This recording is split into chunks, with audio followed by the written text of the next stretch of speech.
So, I mean, the Ostrogoths were a faction of the time, originally formed from the Goths.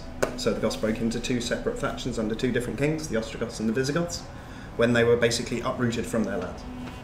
And at the start of the game, the pair of them are both migrating factions, they're looking for a home, but at the same time they found themselves in the territory of the East Roman Empire. So the East Roman Empire don't really want them there, they're still looking for a home and trying to work out where to go. Yeah. So, you know, things aren't really great for the Ostrogoths at the start of the game. They're kind of surrounded, but, you know, with all the effect of the splitting of the Roman Empire, Rome is weak now, right? There are gaps and there are opportunities for them to kind of come forward and become a powerful faction in themselves. So, I say at the beginning of the game, you're weak, but you're going to build up, you have opportunities. And of course, since you're a horde, that opportunity can be anywhere you want it to be. Yeah, which is awesome. So you've got some cultural traits and some faction traits. Yep, so every single faction in our game has a cultural trait. As you can see down the bottom here, for example, the Great Migrators get growth when settling or initiating a migratory stance. So, you know, they get a lot of bonuses from going from mobile to being static as a faction. So kind of as a player, we really wanted to kind of promote you doing that and settling as a horde. So this is very much a horde faction. Yep. Should you go there? It certainly begins as a horde, and it's an ability that you can use in order to kind of position yourself. In general, it's much better for you to end up as a landed faction. You'll get access to kind of better units. So that's the ultimate goal. That is your ultimate goal, yes. A lot more of a traditional faction. They're not there to kind of overrun the world strictly. They're there to find a homeland for themselves and then kind of push forward that way. Cool. So as you can see, they've got the cultural trait. Now, all of the great migrator cultures will be sharing the same set of traits. Yep. And they also have faction traits. This is one of my favourites, actually. Basically, they're able to take over Roman settlements and gain all the bonuses that Romans gain. So the Romans aren't that unhappy that they've gone there. That looks like it should require a mwahaha at the end of it. But also, yeah, they can use the Roman military buildings and take the Roman units. You know, the Romans have some really strong, powerful infantry, which the Ostrogoths could really use, seeing as they're kind of very heavily into their kind of spear and pike infantry, and they've got some really strong cavalry as well. But maybe the Romans and their ballistari, their crossbowmen, could really kind of help bolster their ranks and make them a more rounded force once they've settled. So impressive. I'm liking the Ostrogoths. Should we go into our campaign? Let's give it a go. Let's do it. So you'll also have noticed that they're one of our hard factions to begin with. So they've got quite a difficult start pos. As I said, like, because they're kind of on their own in the middle of the Roman Empire, they're not welcome. Yeah. They made ready for war. So, you know, first of all, we're telling you, you've got to survive, right? Yeah. You know, and especially as a kind of migrating faction, survival is your key. You're quite vulnerable, actually, because you haven't got walls or anything to hide behind. You're kind of out in the open. You're exposed at all times, right? So you've got to kind of be careful about that, and you can manage that in different ways. So you can either kind of keep your hordes all together. So you have 3 or 4 horde tribes kind of going around in a pack, as it were, kind of protecting each other. That seems safest. That is the safest way of doing it. But you could also, if you want to go for the kind of riskier, but much, much more profitable option, you can kind of just spread out in all directions. Because, of course, you know, kind of like a Hydra, if you cut off the head and destroy one of their forces, they'll still have 2 more forces like left over that they can use. So yeah, so this is the start. Survive till spring 401. I suppose the start of it is there are 2 main stances for a horde, right? You're either moving, or you're encamped, right? When you're moving, you don't really get the bonuses of your buildings, right? They're all packed up and you're carrying them around with you, so you know they're not really going to be giving you any buffs or bonuses. But when you actually encamp yourself, you start getting those bonuses. So what I'm going to do now is I'm going to set my force into an encamp stance, and then we'll have a look at the kind of various bonuses that will bring us. So I've got multiple stances. So hordes have their own custom stances. So some that are more familiar to standard military forces. So you've got things like you can do a raiding stance, so you can start burning down enemy farmsteads. You've got mass migration, which is very similar to kind of double move or kind of fast move, force march sort of thing. Yeah. So it allows you to move a lot faster, but the idea of this one is it's more about getting somewhere quickly to settle yourself, right? So it's about, you know, trying to get to Spain or something like that to actually kind of put down your roots. But also you have encampment. So encampment's got a lot of effects tied into it. But to sum up, basically it lets your buildings start giving you an effect, and it allows you to recruit units. You know, once again, you've got kind of standard building chains, so you can right click on your building chains, and I can see kind of how this will go. You'll see that this slot is migrating settlement. So I can still see what would happen to myself if I had a city, but can't build these because of course I haven't got anywhere to put down the roots. So I've just got my migrating buildings, as it were, and the bonuses they give. So when you're a horde, you can't recruit unless you're in an encamped stance. So you're not allowed to recruit units. You can hire mercenaries. If you're desperate, then you can kind of handle the money that that's going to take from you, but you're not going to be able to just hire them. So what you do is you have different buildings, such as the shelters, which gives you Germanic levies, and you'll then be able to, with your force selected, this becomes focused and it's not greyed out anymore, and you'll be able to recruit your units that you require, which is cool. Yeah. Migrating tribes are also able to make new tribes, should they want. So their kind of currency, as it were, the thing that really matters to them is their population surplus, their growth. So as you'll see here in the top left-hand corner, you've got your growth. So while you're moving around, you don't gain your growth effects. So your horde will never get bigger. Right. But as soon as you're settled, you start gaining those effects, right? You're going to start growing, and this is really useful because this is how you pay for your buildings, right? So as well as costing money, which you can get kind of through various sources, you know, raiding, fighting battles, building buildings, you can also have to spend your population in order to do it. So, you know, you can only build these buildings if you have the population surplus to actually construct that thing, and that's really, really good.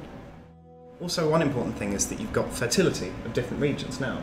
Is that of the land? Of the land, yeah. Right. So let me show you. We have a strategic overview map.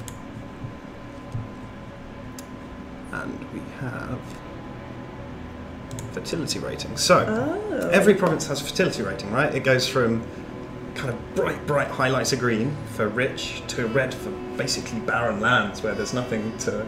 There's no food left. I can imagine it's just dust and... Can you redeem an infertile land? Can you bring it back to life? Not really. They kind of...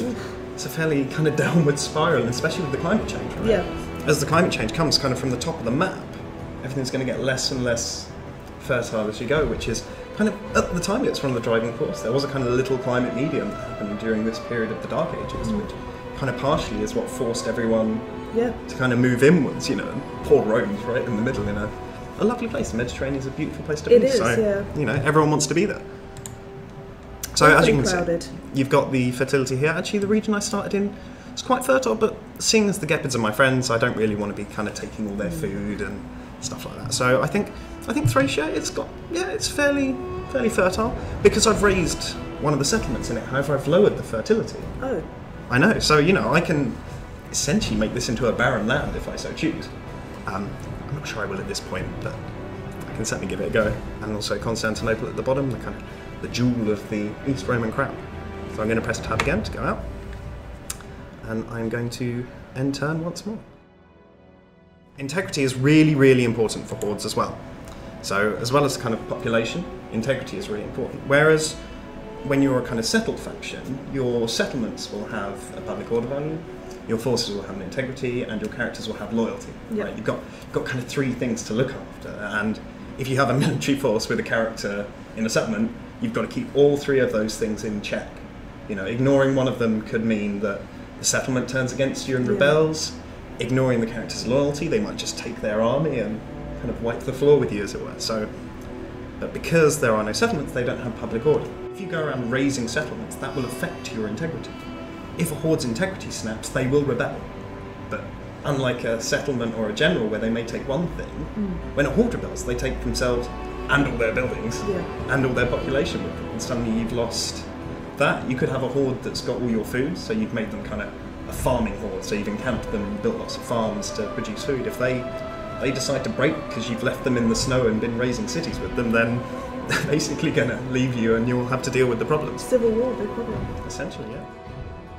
I'm also probably going to talk a little bit about, so I'm going to end turn again. So I've got a building here. Okay, so I started building a Raiders Gathering, which is level 1 military building, but I broke my encamp stance and started moving. Yeah. Because I started moving, the building's on hold. It's not cancelled, it's not stopped, right? It's just on hold. As soon as I encamp again, so you don't have to do anything else, you'll encamp yourself and then it will start again next turn? You're kind of meant to be a mobile force, so if you are encamped and you've been there for a couple of turns, if somebody's coming for you, and you can tell they kind of have blood in their eyes, you can just sort of like pack up the tents and just get the hell out of there, right? You know. So it doesn't stop anything completely, it's just pausing No, it? it's just paused, it's just kind of suspended a little bit.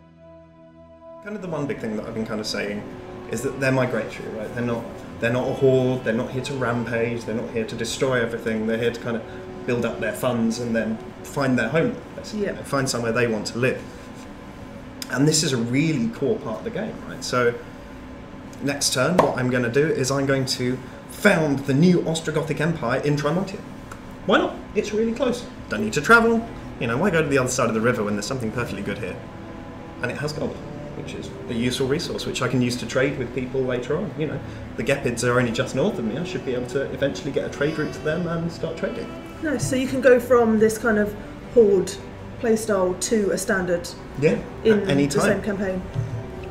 So Lovely. that's what I'm going to do now. So the important thing to note is when you take a settlement, you can choose to occupy, right?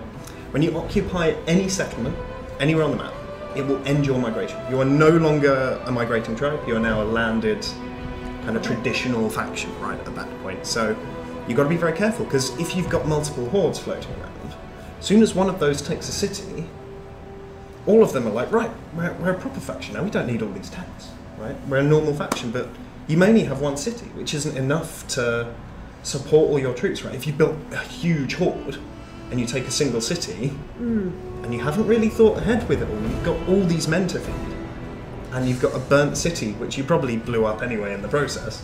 Do not misclick occupy, should you not want to. We do ask if, we do confirm. But like the trick to do is actually to sit there and think, well, let's say I've got two tribes. And there are two fairly rich settlements near each other. What I will do is I will position them both in a kind of shooting distance to those settlements, and then on the turn that I decide to end my migration, I can just kind of blitz them and just take the lot. Is the plan. Yes, yeah. So I'm going to go back into my normal stance, because of course you can't fight while you're in mass migration stance, it just lets you move really fast. And I'm going to attack, so... they haven't got any garrison left. That was easy enough. Well. Killed them all. So I'm going to occupy the settlement. So if you look here, occupying the settlement will end your migration. Yep. Right? It gives a conquest penalty. They're not going to be too happy with me, but, you know, that's fine. And a province instability, which is actually filtered by my faction trait. So I actually get slightly less province instability because I'm the Ostrogoths. So, as you'll see already, now I've got so many forces, and this province did kind of smash it up a little bit. You did. So now you have to repair this. Now I have to repair it.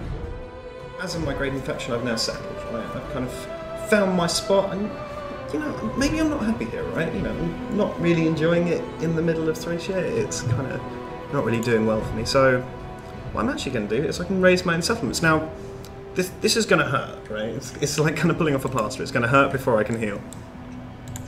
Right? And I'm going to abandon all my settlements. Okay? What are you doing, you would say? Absolutely crazy. I am able to become a horde again. Very interesting. I'm now migrating. So you can go at any time with one settlement. Should have shown you last turn, but I promise you it's still here. So anytime you can go to your faction screen, which I will do a bit slow this time. So you go to faction, you go to summary, and this will say start migration. So you've got one settlement left, and you start migration. Also, we talk about things that we kind of have to do with migrating. So we kind of push you towards historical things as well. So as you're a migrator, some of your secondary objectives, we are a sandbox game, we don't want to kind of force you to do anything you don't want to do, but we do give you these kind of nice little secondary objectives which become historical, right? Things like owning Dacia and things like that. We try and kind of push you down a slight historical pathway with it all. And you definitely need that money. You do need that money. I certainly do. You really do right now. You really do. Well, hopefully when people get their hands on it, they'll do a little bit better than I did. That is your challenge. Do better than Simon. Well, this has been very enlightening. It is. I am quite excited. One thing I could show you. So when I am a encamped horde, as you will see, as the tents grow up, it's really nice, lovely little animation there. So when I have my horde selected, I can create new hordes. Oh, lovely. So they cost gold, unless it's a family member. But I'm going to raise a new army. So this is a whole new horde, right? I've basically made a brand new city. Kind of, if you think of it that way, like I've made a brand new horde which can build its own buildings, it can have its own input into my faction economy. You know, it's got its own armies, so it's its own fighting force. Like, you know, I can build it myself. I can kind of construct it the way I want to construct it and plop it anywhere in the map that I think is good for it to be at the time. And that's a really interesting new feature. Also, once you've built the kind of prerequisite buildings, you'll be able to recruit agents in here. So you've got spies, priests, and champions. You should be able to build in this screen. As I say, you need to construct those kind of migratory buildings in your encampment in order to get that.